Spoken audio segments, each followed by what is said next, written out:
जी, बिस्मिल्लाहिर्रहमानिर्रहीम। आपके पास instant biochemistry की बुक होगी अभी जो कि फ़ाइक अहमद की है, ठीक है? आपके पास यही बुक होगी जो आपने रीड करनी होगी मोस्टली, क्योंकि आपका जो कंटेंट होता है वो इससे कवर हो जाता है, ठीक है? हम इसमें से वैसे तो इसके अंदर तकरीबन 19 चैप्टर्स हैं, ठीक है? लेकिन हम वो पढ़ेंगे जो इम्पोर्टेंट हैं और जो यूएचएस में जिनके आने के चांसेस भी हैं, ठीक है? और जो बाकी चैप्टर्स होंगे वो हम स्किप कर देंगे। कुछ इस तरह के चैप्टर्स होंगे जिनमें से हम कुछ टॉपिक्स पढ़ेंगे, ठीक है? पूरा चैप्टर जो है वो रीड नहीं करेंगे, कुछ टॉपिक्स पढ़ेंगे और बाकी चैप्टर जो है वो स्किप करेंगे। अब जैसे कि अगर हम बात करें तो फर्स्ट चैप्टर है, इसमें जस्ट सिंपल टर्म्स जो हैं वो मेंशन हैं, ठीक है? इसके ऊपर हम अपना टाइम जो है वो इतना वेस्ट नहीं करेंगे। सेकंड चैप्टर के ऊपर भी मोस्टली इसमें से आता नहीं है, ठीक है? थर्ड चैप्टर से हमारा मेन जो है ना वो कंटेंट स्टार्ट होता है। और जो आप पास्ट पेपर भी देखोगे तो उसमें जो क्वेश्चंस आए हुए हैं जैसे कि वो हमारे पास थर्ड चैप्टर से ज़्यादा स्टार्ट होते हैं। तो हम पहले इंपॉर्टेंट चैप्टर्स को डिस्कस करेंगे, ठीक है? उसके बाद जो है ना वो हम क्या करेंगे, हम जो पीछे वाले चैप्टर्स होंगे उनको रीड आउट करेंगे, ठीक है? तो अभी हमने अपनी स्ट्रैटेजी डिस्कस की है, ठीक है, थोड़ी देर के लिए कि हमने बायोकेमिस्ट्री को किस तरह से स्टार्ट करना है, ठीक है? और with the passage of time हम जो है वो बाकी चीज़ें भी इसके अंदर कवर करेंगे।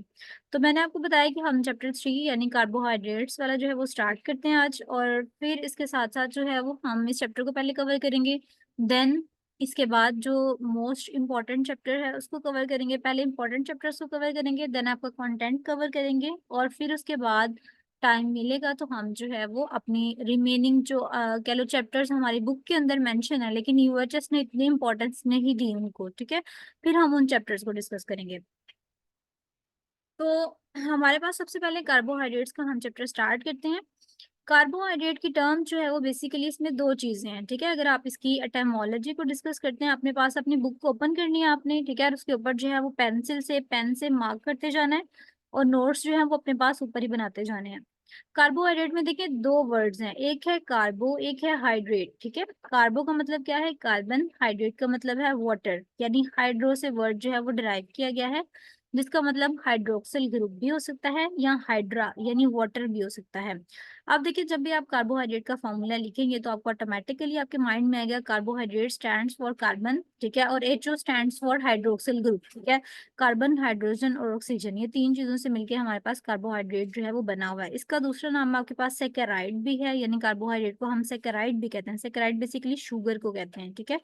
जितने भी आप लोग ग्लूकोज, सुक्रोज, फ्रुक्टोज ये चीज़ें पढ़ते हैं ना जो शुगर्स होती हैं उनको हम सैकेराइड्स कहते हैं। तो वो कहते हैं कार्बोहाइड्रेट्स आपके पास क्या होता है, इसका दूसरा नाम आपके पास सैकेराइड है। और polyhydric, poly mean many and hydric mean water वाला ग्रुप लगा होता है इसके अंदर, यानी इसके अंदर बहुत ज्यादा ओएच ग्रुप जो होते हैं ना वो अटैच होते हैं। या पॉलीहाइड्रोक्सी भी आप कह सकते हैं, हाइड्रोक्सी का मतलब भी वाटर है, पॉलीहाइड्रिक कह लें या पॉलीहाइड्रोक्सी कह लें, मतलब इस तरह की कार्बोहाइड्रेट, इस तरह की शुगर्स होती हैं जिनके अंदर बहुत ज्यादा ओएच ग्रुप जो है वो अटैच होते हैं, ठीक है?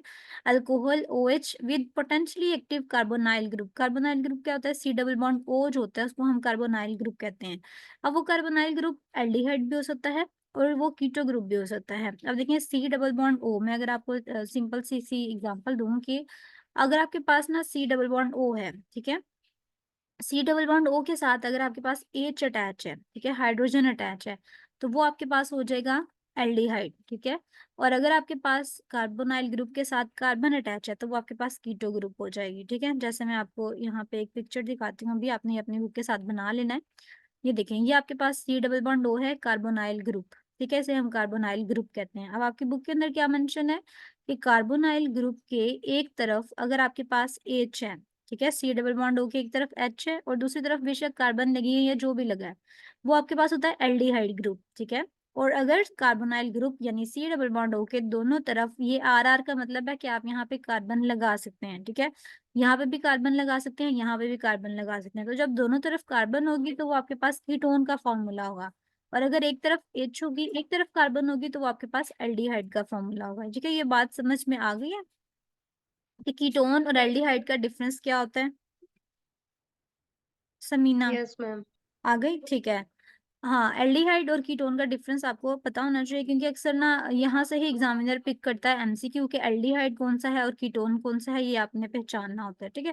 तो एल्डिहाइड आपको पता चल गया कि कार्बोनाइल ग्रुप के हमने एक तरफ H लगाया और कीटोन में कार्बोनाइल ग्रुप के दोनों तरफ कीटोन लगाया। तो उसने कहा कि आपके पास कार्बोहाइड्रेट शुगर है जो कि पॉलीहाइड्रोक्सी अल्कोहल हो सकती है with potentially active carbonyl group, यानी इसके अंदर कार्बोनाइल ग्रुप होगा जो कि एल्डिहाइड भी हो सकता है, जैसे उसने सी डबल बॉन्ड O के साथ H लगा दिया, और कीटोन भी हो सकता है, यानी सी डबल बॉन्ड के साथ दो कार्बन भी हो सकती हैं। तो ये आपके पास कार्बोहाइड्रेट की डेफिनेशन आ जाती है, ठीक है। अब आप जब इसको हाइड्रोलिसिस करते हैं, हाइड्रोलिसिस का मतलब क्या होता है, हाइड्रो मतलब अगेन वाटर, लाइसिस मतलब ब्रेक डाउन। आप इसको वाटर की मदद से जब भी ब्रेक डाउन करेंगे तो उसके अंदर हमारे पास डिफरेंट कंपाउंड्स बनेंगे, वो हम आगे डिस्कस करेंगे कि कौन कौन से कंपाउंड्स हमारे पास बनते हैं। इसमें से आपने जस्ट इसकी डेफिनेशन की, अब इसकी कुछ करेक्टरिस्टिक्स उन्होंने नीचे लिखी हुई हैं, ठीक है। ये सारी आपके एमसीक्यूज हैं, ये जो जितने भी करेक्टरिस्टिक्स हैं ये सारी आपके एमसीक्यूज हैं। जैसे they are made up of minimum 3 carbon atom, मतलब जो आपके पास कार्बोहाइड्रेट होते हैं उसके अंदर मिनिमम मिनिमम 3 कार्बन एटम्स जो हैं वो मौजूद होंगे, ठीक है। मतलब मोस्टली कार्बन जो होते हैं ना वो 3 होते हैं, ठीक है। आप लोग देखोगे जब भी हम आगे पढ़ेंगे ना एग्जाम्पल्स, ये ग्लूकोज की, इरिथ्रोज की, राइबोज की, इनका स्ट्रक्चर देखेंगे तो उसमें मोस्टली मोस्टली 3 कार्बन्स होते हैं, ठीक है। ये हमारे पास दे पोटेंशियली एक्टिव कार्बोनाइल ग्रुप, यानी एल्डिहाइड भी हो सकता है, कीटो ग्रुप भी हो सकता है, वो फ्री भी हो सकता है या वो किसी चीज के अंदर इंगेज भी हो सकता है, यानी वो किसी बॉन्ड फॉर्मेशन में इन्वॉल्व हो सकता है। और sugar with at least one free aldehyde या one free keto group in the structure are called reducing sugar, मतलब अगर कोई भी इस तरह की शुगर है जिसके अंदर एक एल्डिहाइड या एक कीटो ग्रुप फ्री है, ठीक है, तो फ्री एल्डिहाइड और फ्री कीटो ग्रुप का मतलब ये है कि वो रिएक्शन कर सकती है, वो किसी दूसरी शुगर के साथ रिएक्ट करेगी, ठीक है। तो उसको हम कहते हैं रिड्यूसिंग शुगर, जबकि इसके ऑपोजिट अगर कोई भी एक्टिव ग्रुप फ्री ना हो तो उसे हम कहते हैं non reducing sugar.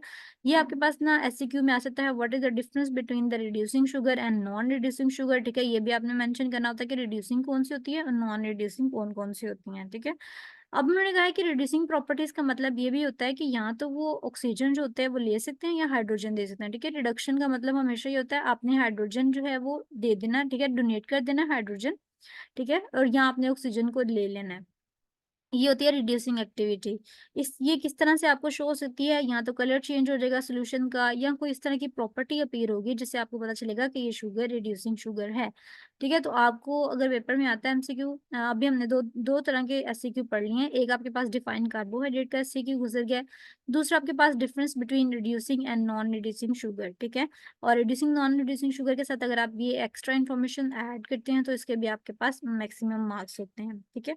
Aldehyde group is always present at C1, ये भी अगेन एक एमसीक्यू है, और कीटो ग्रुप हमारे पास C2 के ऊपर प्रेजेंट होता है, यानी कार्बोनाइल ग्रुप के साथ जो H लगा होता है वो कार्बन नंबर 1 के ऊपर होता है, और जो कीटो ग्रुप में कार्बन कार्बन होती हैं वो कार्बन नंबर 2 पे लगी होती हैं। तो एल्डिहाइड ग्रुप हमारे पास यानी C डबल बॉन्ड OH, ये कार्बन नंबर 1 पे प्रेजेंट होता है, जबकि जो कीटो ग्रुप होता है C डबल बॉन्ड O, दोनों तरफ C लगा होता है, ये कार्बन नंबर 2 पे, जो हम मेन शुगर बनाते हैं उसकी कार्बन नंबर 2 पे अटैच होगा।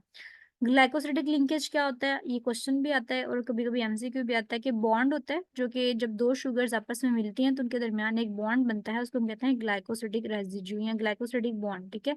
अगर हम इसको थोड़ा सा देख लेंगे ग्लाइकोसिडिक बॉन्ड किस तरह से होता है, ये बेसिकली जब हम लास्ट पे देखेंगे, जब ग्लाइकोसिडिक बॉन्ड बनेगा तब आपको ज्यादा जो है ना वो अच्छे से इसकी समझ आएगी, ठीक है।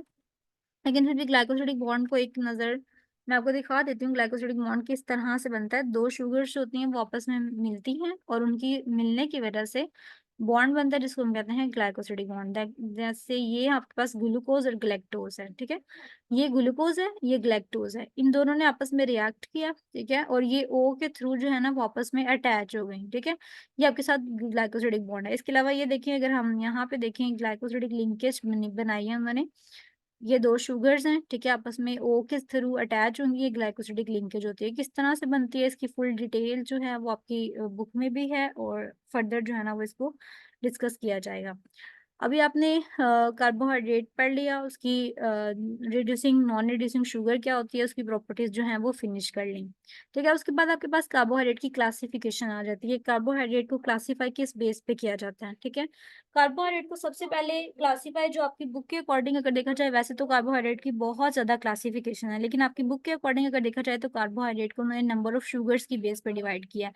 यानी अगर एक शुगर होगी तो उसको क्या कहेंगे, दो शुगर्स होंगी तो उसको क्या कहेंगे, तीन होंगी तो क्या कहेंगे। जैसे सबसे पहले मोनोसेक्राइड आ जाती है। मोनो मीन वन, ठीक है, mono mean one and saccharide mean sugar, यानी सिर्फ एक ही शुगर अगर प्रेजेंट होगी तो उसे हम क्या कहेंगे, ठीक है। इसके अब हम देखें तो they are classified according to the number of carbon atoms. They are simplest sugar, मतलब बहुत ही सिंपलेस्ट शुगर है जिसे हम मोनोसेकेराइड कहते हैं, मतलब सिंपलेस्ट शुगर है।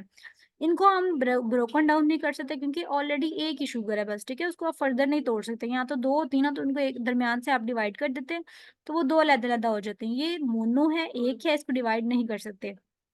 Depending on the potentially active group present in the monosaccharide, तो मतलब ग्रुप पे डिपेंड करता है कि इस मोनोसेक्राइड के अंदर कौन सा ग्रुप होता है, उस ग्रुप के बेस पे हम उसको एल्डो शुगर कहते हैं या कीटो शुगर कहते हैं। अब आपके ज़हन में फौरन से आ गया होगा कि एल्डो शुगर हम उसे कब कहेंगे, जब उसके पास C double bond O H होगा, ठीक है। और हम कीटो शुगर उसको कब कहेंगे, जब उसके पास सी डबल बॉन्ड ओ और दोनों तरफ कार्बन कार्बन लगा होगा, तो हम उसे कहेंगे कि ये कीटो शुगर है, ठीक है। जब भी आपको कोई स्ट्रक्चर दिया जाता है, आपसे पूछा जाता है कि आप बताएं एल्डो शुगर कौन सी है, कीटो शुगर कौन सी है, तो आपने क्या करना है, सबसे पहले कार्बोनाइल ग्रुप को देखना है, कार्बोनाइल ग्रुप के साथ जुड़े हुए एटम को देखना है। अगर तो वो हाइड्रोजन है तो वो एल्डो शुगर है, और अगर दोनों तरफ कार्बन है तो वो कीटो शुगर है, ठीक है, got it. All monosaccharides are reducing sugar, ये भी एमसीक्यू है कि मोनोसेक्राइड जितने भी होते हैं वो सारे रिड्यूसिंग शुगर होते हैं। डाइसेक्राइड के लिए फॉर्मूला नहीं है, ट्राइसेक्राइड के लिए ये फॉर्मूला नहीं है, और ना ही पॉलीसेक्राइड के लिए है। ये सिर्फ मोनोसेक्राइड्स के लिए, कि जितने भी मोनोसेक्राइड्स हैं वो सारी रिड्यूसिंग शुगर्स हैं, यानी वो टेक अवे करती हैं ऑक्सीजन को और डोनेट करती हैं हाइड्रोजन को। ये आपके पास रिड्यूसिंग शुगर की प्रॉपर्टीज रखती हैं। यहाँ पे एग्जांपल्स कुछ दी हुई हैं जेनेरिक नेम के साथ, एल्डोसिस या कीटोसिस, ठीक है। जैसे ट्रायोज है तो अगर हम उसका एल्डोस बनाएं तो वो ग्लिसरोज बनता है, अगर कीटोस बनाएं तो डाइहाइड्रोक्सी एसीटोन, इन दोनों में तीन तीन कार्बन ही है। अगर टेट्रोस यानी चार कार्बन वाली एटम आप देखेंगे शुगर, वो एरिथ्रोस है। अगर हाँ अगर सी डबल बॉन्ड ओ सी सी प्रेजेंट होगा तो वो एरिथ्रोलोज बन जाएगा। पेंटोस को सिमिलरली एल्डोसिस की फॉर्म में देखें तो वो राइबोज है, अगर कीटोन की फॉर्म में देखें तो राइबोलोज उसका नाम होता है। इस तरह से हेक्सोस का बताया हुआ है, ग्लूकोज और फ्रुक्टोज, ठीक है। ये उन्होंने एक टेबल दिया हुआ है आपकी बुक के अंदर कार्बोहाइड्रेट का, जो कि कह लो कि एक समरी टाइप होती है। जब आप पूरा चैप्टर पढ़ लेंगे, इसको एक दफा रीड आउट कर लेंगे तो ये वाइवाज में बहुत ज्यादा आपकी हेल्प करेगा, ठीक है। यहाँ पे ना कुछ इंपॉर्टेंट मोनोसेक्राइड्स दिए हुए हैं, इसमें से जस्ट आपने क्या करना है, मोटी मोटी बातें जैसे हम कहते हैं ना, मेन मेन चीजें याद रखनी है, ठीक है। मेन आपका ये पहला पेज था, ये आपका कवर हो गया। अब जो दूसरा है इंपॉर्टेंट मोनोसेक्राइड, उसमें आपने सिर्फ मेन मेन बातें याद रखनी है। सबसे पहले आपने इनके नाम याद रखने हैं, वो आप यहाँ से भी याद कर सकते हैं। ये जो उन्होंने इंपॉर्टेंट मोनोसेक्राइड्स के अंदर दी मैंने, ग्लिसरॉल्डिहाइड आपकी बुक के ऊपर क्लियर होंगे, एरिथ्रोज, राइबोज, पहले आपने इनके नाम याद करने हैं, ठीक है। फिंगर टिप्स पे आपको इनके नाम होने चाहिए, और इनके अंदर जितने कार्बन के एटम्स हैं वो पता होना चाहिए, 4 कार्बन, 5 कार्बन, कितने कार्बन है, ठीक है। ये नाम आपको फिंगर टिप्स पे होने चाहिए, और कीटोस में कौन कौन सी फॉर्म्स पाई जाती हैं उनके नाम भी फिंगर टिप्स पे होने चाहिए। जब आपने नाम याद कर लिए, फिर आपने इंपॉर्टेंट चीजें याद करनी है जो बोल्ड हुई हैं। जैसे देखें, ग्लिसरॉल्डिहाइड के अंदर क्या लिखा हुआ है, इट इज एन एल्डोट्रायोज, ठीक है, मतलब ये तीन कार्बन वाली शुगर है, ठीक है। इसको हम रेफरेंस शुगर भी कहते हैं। ये एमसीक्यू में आपको पूछा जा सकता है कि कौन सी शुगर को हम रेफरेंस शुगर कहते हैं, तो आपने बताना है कि जो ग्लिसरॉल्डिहाइड है उसको हम रेफरेंस शुगर कहते हैं। रेफरेंस शुगर क्यों कहते हैं, दो रीजन हैं। क्योंकि इसके अंदर जितनी भी शुगर्स होती हैं वो हम मोस्टली इससे डिराइव करते हैं, ठीक है। डिराइव करने का मतलब है कि इससे निकाली जाती हैं। और दूसरी बात यह है कि जितनी भी डी या एल शुगर्स होती हैं आर रेफर टू, डी और एल शुगर कौन सी होती है, D stands for dextro sugar and L stands for levo sugar, ठीक है। डेक्स्ट्रो और लीवो का कॉन्सेप्ट जो है वो आपको इस तरह से याद रहेगा कि डेक्स्ट्रो हम कहते हैं राइट साइड को, ठीक है, और लीवो हम कहते हैं राइट साइड लेफ्ट साइड को, ठीक है। डेक्स्ट्रो एंड लीवो ग्लूकोज में हमारे पास क्या होता है, मोस्टली कहते हैं कि जो ओ एच ग्रुप होता है ना, उसका डिफरेंस होता है, जो कि राइट साइड पे कुछ ग्लूकोज इस तरह की होती हैं जो कि राइट साइड पे रोटेशन शो करती हैं, इसे कहते हैं डेक्स्ट्रो रोटेटरी ग्लूकोज, ठीक है। मतलब राइट साइड पे जब भी आप उसके ऊपर लाइट गिराएंगे ना, कुछ ग्लूकोज इस तरह की होती हैं जो कि राइट साइड पे मूव कर जाती हैं, कुछ ग्लूकोज इस तरह की होती हैं कि सोल्यूशन में वो लेफ्ट साइड की तरफ मूव करती हैं। तो लाइट गिराने से कुछ शुगर्स के अंदर जो रोटेशन होती है राइट साइड पे होती है, कुछ के अंदर लेफ्ट साइड पे होती है। जो राइट साइड पे करती है उनको हम कहते हैं डेक्स्ट्रो रोटेटरी, और जो लेफ्ट साइड पे होते हैं उनको हम कहते हैं लीवो रोटेटरी, या डी ग्लूकोज या एल ग्लूकोज, इस तरह से हम जो है ना उनका शॉर्ट नाम जो है वो रख देते हैं, ठीक है। तो अब आपके पास उन्होंने कहा है कि जितनी इसको हमने रेफरेंस शुगर क्यों कहा है? रेफरेंस शुगर कहने की 2 वजह हैं। एक तो ये कि जितनी भी शुगर्स हैं इसमें से निकलती हैं ग्लिसरॉल्डिहाइड से, ठीक है? और दूसरी वजह क्या है कि जितनी भी डेक्स्ट्रोरोटेटरी और लिवोरोटेटरी जितनी भी शुगर्स होती हैं वो भी आप इससे रेफर कर सकते हैं। मतलब उनको इसकी तरफ रेफर किया जा सकता है। इस तरह से ग्लिसरॉल्डिहाइड की तरफ हम रेफर कर सकते हैं। इसलिए हम इसे क्या कहते हैं? रेफरेंस शुगर कहते हैं, ठीक है? अब हमें समीना जो है वो बताएँगे कि हम ग्लिसरॉल्डिहाइड को रेफरेंस शुगर क्यों कहते हैं, ठीक है? गुड। ओके, आगे हम अगर बात करें तो ग्लिसरॉल्डिहाइड के बाद आपके पास आता है डाइहाइड्रोक्सी एसीटोन, ठीक है? ये हमारे पास दूसरी शुगर है। ये भी कीटो ट्रायोज है। ये जो आपने ग्लिसरॉल्डिहाइड पाया ये एल्डोट्रायोज थी, मतलब एल्डिहाइड की फॉर्म में ये पाई जाती है और अगर इसकी कीटोन इसकी बहन देख लें जो कि कीटोन की फॉर्म में है तो वो कीटो ट्रायोज है। ठीक है, कीटो ट्रायोस मतलब इसके अंदर कीटोन ग्रुप होगा। इसके अंदर आपने कुछ भी इतना इंपॉर्टेंट नहीं है जो याद रखना है, सिर्फ आपने ये याद रखना है ये कीटो ट्रायोस है, ठीक है? और ये ट्राइग्लिसराइड की जब हम डिग्रेडेशन करते हैं, जब हम उसको तोड़ते-फोड़ते हैं तब ये प्रोड्यूस होती है, ठीक है? बस इतनी को बात आपने इसके अंदर याद रखनी है। ये हमने 3 कार्बन वाली 2 चीज़ें पढ़ ली, एल्डिहाइड की फॉर्म भी पढ़ ली और कीटोन की फॉर्म भी पढ़ ली।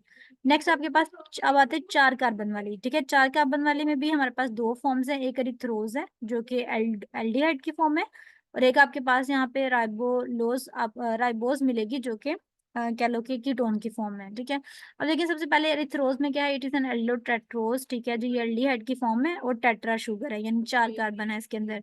ये कब प्रोड्यूस होती है? HMP shunt. ये एक ना बहुत बड़ा पाथवे है, हेक्सोस मोनोफॉस्फेट पाथवे। आपने बस एचएमपी शंट याद रखना है अभी कि ये एल्डोटेट्रोज है और ये एचएमपी शंट में प्रोड्यूस होती है। जो बातें मैं मेन बता रही हूँ इसको आपने अपने पास हाईलाइटेड रखना है और फौरन से अंडरलाइन करना है, ठीक है? ये एचएमपी शंट के थ्रू जो है वो प्रोड्यूस होती है बस। इसके बाद आपने इसके अंदर कुछ नहीं याद करना। राइबोस की बात करते हैं, राइबोस हमारे पास एल्डोपेंटोज है, यानी अ, इस तरह राइबोस एक तो बात ये कि एल्डिहाइड की शुगर है और दूसरी बात ये कि इसके अंदर 5 कार्बन होते हैं, ठीक है? पेंटा ग्रुप है ना, देखिए pentose. Penta stands for 5। Aldo मतलब एल्डिहाइड, एल्डिहाइड की शुगर है और 5 शुगर एल्डिहाइड की शुगर है और 5 कार्बन है इसके अंदर और ये भी एचएमपी शंट के थ्रू जो है वो प्रोड्यूस होती है, ठीक है? ये आपने 2 चीजें इसके अंदर याद रखनी है और तीसरी चीज आपने जो इसमें याद रखनी है कि राइबोज जो है ना वो उससे आप आरएनए डीएनए इसका इंपॉर्टेंट कंपोनेंट होता है राइबोज, ठीक है? ये इंपॉर्टेंट एमसीक्यू में भी आ सकता है आपके पास। उसके बाद आ जाए आगे राइबोलोज, ज़ाइलोज़ या ज़ाइलोलोज़, ये तीनों कीटोपेंटोज़ेज़ है। मतलब ये हमारे पास पेंटोज़ थी लेकिन एल्डिहाइड की फॉर्म थी। ये हमारे पास पेंटोज़ है लेकिन कीटोन की फॉर्म है और ये भी बस एचएमपी शंट के थ्रू ही हम प्रोड्यूस करते हैं जब भी हमने पैदा करना होता है इसको। ग्लूकोज़ की बात करें तो सबसे इम्पोर्टेंट, सबसे मेन शुगर जो हम कह सकते हैं वो हमारे पास ग्लूकोज़ होती है, ठीक है? सबसे इम्पोर्टेंट चीज़ है ग्लूकोज़। ग्लूकोज़ की बात करें इट इज़ एन एल्डोहेक्सोज़। एल्डिहाइड की शुगर है, हेक्सा है यानी 6 कार्बन है इसके अंदर। It is also called dextrose, इसको हम डेक्सट्रोज़ भी कहते हैं। डेक्सट्रोज़ की हमने डेफिनिशन पहले ही पढ़ ली थी कि ये जब हम इसके ऊपर लाइट गिराते हैं, तो ये डेक्स्ट्रो रोटेशन शो करता है, यानी राइट साइड पे रोटेशन जो है वो शो करता है शुगर। तो इसको हम कहते हैं डेक्सट्रोज़। ये आपकी बॉडी के अंदर सबसे ज़्यादा पाई जाने वाली मेन शुगर होती है। सुक्रोज़ इसकी सबसे कॉमन फ़ॉर्म है, मतलब अगर आप ग्लूकोज़ और सुक्रोज़ दोनों की बात करें, दोनों सेम चीज़ें हैं, ठीक है? ग्लूकोज़ को निकाल के सुक्रोज़ रख लें, जो हम शुगर यूज़ करते हैं नॉर्मली खाने के अंदर, वो सुक्रोज़ होती है, ठीक है? ग्लूकोज़ की ही फ़ॉर्म है सुक्रोज़ और ये एनर्जी प्रोड्यूस करने के लिए फर्स्ट लाइन ऑफ न्यूट्रिशन है। इसको हाइलाइट करेंगे आप लोग अपने पास कि फर्स्ट लाइन ऑफ न्यूट्रिशन है, जब भी एनर्जी प्रोड्यूस करनी होती है चाहे जिस मर्जी साइकिल से वो प्रोड्यूस हो, चाहे वो हमारी बॉडी के अंदर सिट्रिक एसिड साइकिल चले उसके थ्रू एनर्जी प्रोड्यूस हो या हमारी बॉडी के अंदर ग्लाइकोलाइसिस का साइकिल चले उसके थ्रू एनर्जी प्रोड्यूस होती है। उसमें जो फर्स्ट लाइन ऑफ न्यूट्रिशन है वो हमेशा ग्लूकोज होगी, ठीक है? अब ये इसको मेटाबोलाइज करने के लिए, यानी जब भी ग्लूकोज ने मेटाबोलाइज होना, मेटाबोलाइज का मतलब होता है जब भी मेटाबॉलिज्म का वर्ड मैंने यूज करना है मतलब तोड़ फोड़ होनी है, ठीक है? ग्लूकोज ने जब भी मेटाबोलाइज होना है तो ग्लूकोज को कुछ एनर्जी चाहिए होती है। ग्लूकोज को ना एंटर होने के लिए ग्लूकोज को सेल्स के अंदर एंटर होने के लिए इंसुलिन चाहिए होती है, ठीक है? तो हमारे पास कुछ सेल्स इस तरह के हैं जिनको इंसुलिन नहीं चाहिए होती, जैसे कि एरिथ्रोसाइट्स हैं, ठीक है? हेपेटोसाइट्स हैं, ब्रेन के सेल्स हैं या इंटेस्टाइन के म्यूकोजा वाले सेल्स हैं, ठीक है? इनको इंसुलिन नहीं चाहिए होती, ठीक है? और बाकी जो सेल्स होते हैं उनको हमारे पास इंसुलिन रिक्वायर होती है जब भी ग्लूकोज की एंट्री करवानी होती है किसी भी सेल के अंदर। तो इस तरह से कहते हैं proper care should be taken when glucose is given to diabetic patients who are deficient in insulin, ठीक है? जब भी आपने ग्लूकोज देनी है उन पेशेंट को जो डायबिटिक होते हैं तो आपने थोड़ा-सा कॉन्शियस रहना है क्योंकि कुछ सेल्स तो हैं जिनको इंसुलिन रिक्वायर होती है, उसने इंसुलिन के बगैर ग्लूकोज की एंट्री नहीं करनी। लेकिन कुछ सेल्स जिस तरह के एरिथ्रोसाइट्स हैं, हेपेटोसाइट्स हैं, ब्रेन सेल्स हैं, इंटेस्टाइन के सेल्स हैं, वो इंसुलिन उनको चाहिए ही नहीं होती, ठीक है। तो ग्लूकोज उनके अंदर डायरेक्ट एंटर हो जाती है। तो ये ना हो कि उसके अंदर ग्लूकोज की अमाउंट ज्यादा हो जाए। तो आपने जब भी डायबिटिक पेशेंट्स को देनी है ग्लूकोज, तो आपने उनको जरा ध्यान से देनी है, ठीक है। और इसके अलावा आपने इसके अंदर ये याद रखना है कौन कौन से सेल्स हैं जिनको इंसुलिन नहीं चाहिए होती for the entry of glucose, ठीक है जी। उसके बाद आता है आपके पास नॉर्मल ग्लूकोज का लेवल। आपने करना है ये सारी चीजें छोड़ दें, यहाँ पे आ जाए। Normal blood glucose level is fasting में 80 to 100 मिलीग्राम, और रैंडम आपका 100 to 120 होता है, ठीक है। ये याद करना है आपने। और इसके अलावा ग्लूकोज किस किस फॉर्म में स्टोर हो सकती है, आपको वाइवास में क्वेश्चन पूछा जा सकता है कि glucose store in the form of glycogen, ठीक है। ये याद रखना है आपने। ग्लूकोज जब एक्सेस होती है ना, एक्सेस अमाउंट में होती है, तो लीवर और मसल्स हमारे क्या करते हैं, उसको ग्लाइकोजन में कन्वर्ट कर देते हैं, ठीक है। ग्लाइकोजन जो होती है वहां पे लंबे अरसे तक स्टोर रहती है। जब हमें जरूरत होती है तो वो टूट फूट के ग्लूकोज में कन्वर्ट होके हमें दोबारा मिल जाती है, ठीक है। अच्छा जी, अगर आप ग्लूकोज की रिडक्शन करते हो तो आपको अल्कोहल मिलती है। ग्लूकोज की रिडक्शन से अल्कोहल मिलती है, ये पॉइंट आपने हाईलाइट करना है। उसके अलावा तीन चीजों का डिफरेंस आप पढ़ेंगे।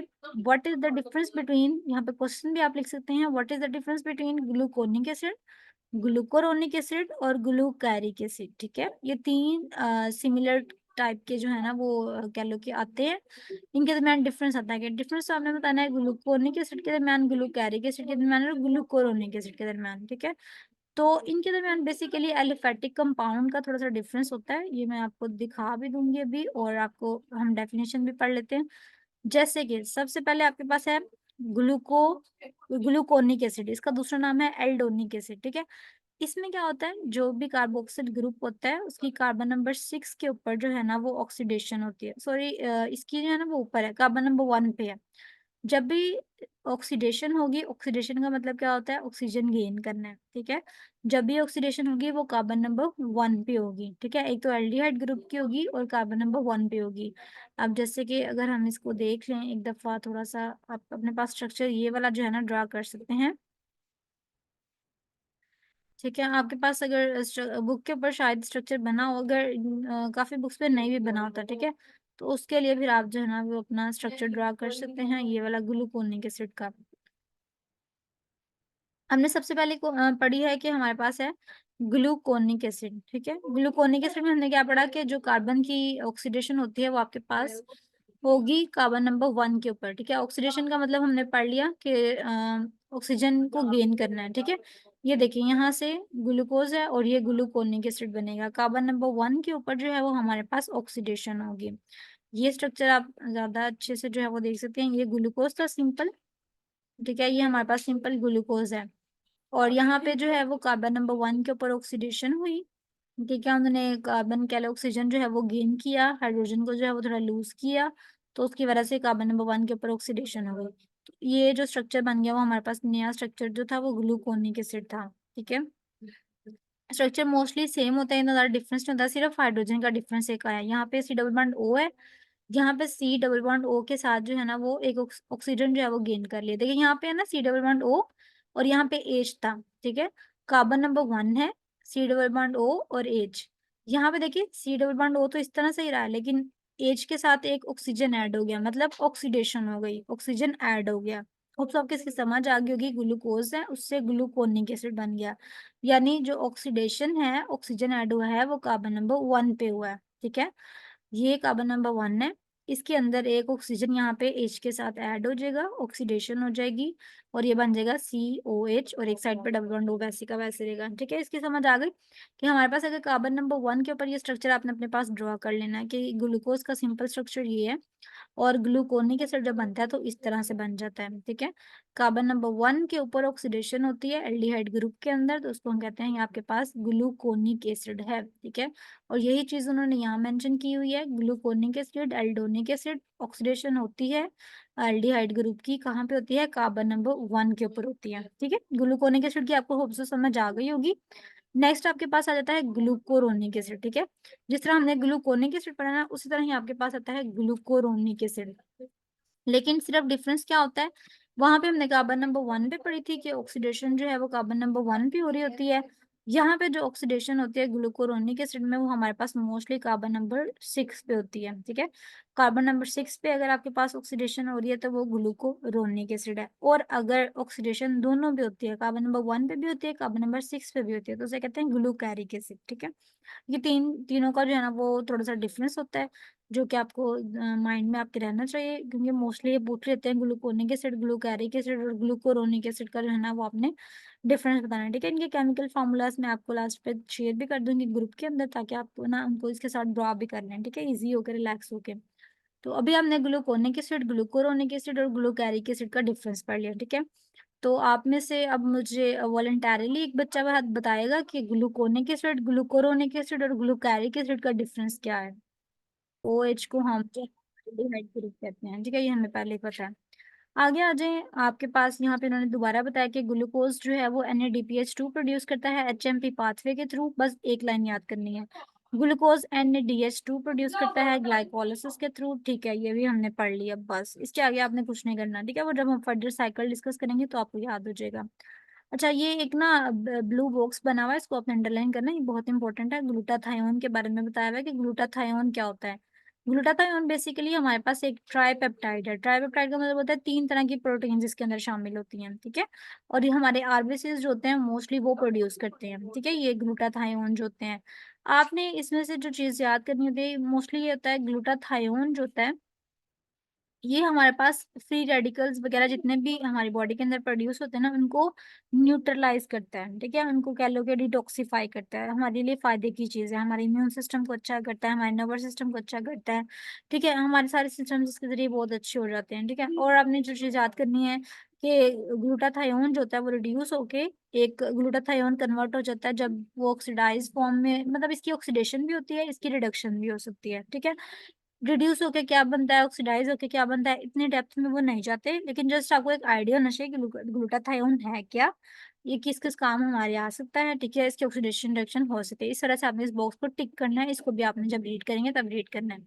आगे आ जाए, आपके पास गलेक्टोज आ जाता है। गलेक्टोज आपके पास एल्डोहेक्सोज है, यानी हमारे पास इस तरह की शुगर है जो एल्डिहाइड है और इसमें 6 कार्बन है, ठीक है। ये एक एपीमर है ग्लूकोज का, ठीक है। आपने जब स्टार्ट में बायोकेमिस्ट्री पढ़ी होगी तो आपने जरूर एपीमर्स का थोड़ा बहुत जो है वो डिस्कस किया होगा कि एपीमर्स क्या होते हैं हमारे पास, ठीक है।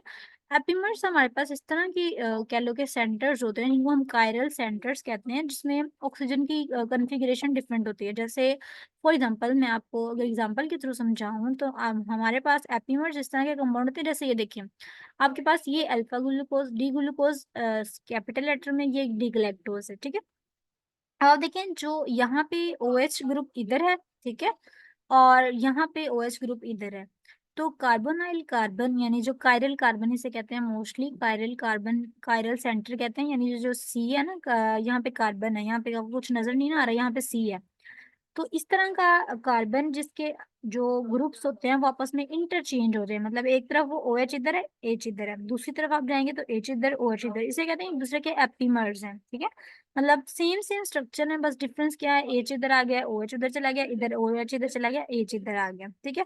नीचे वाला वो सेम रहेगा, लेकिन जो ऊपर वाला ग्रुप होता है यानी कायरल कार्बन हम इसे कहते हैं, उसके साथ जो OH और H की जो पोजीशन होती है वो डिफरेंट होती है, ठीक है, इसे हम कहते हैं एपीमर्स, ठीक है।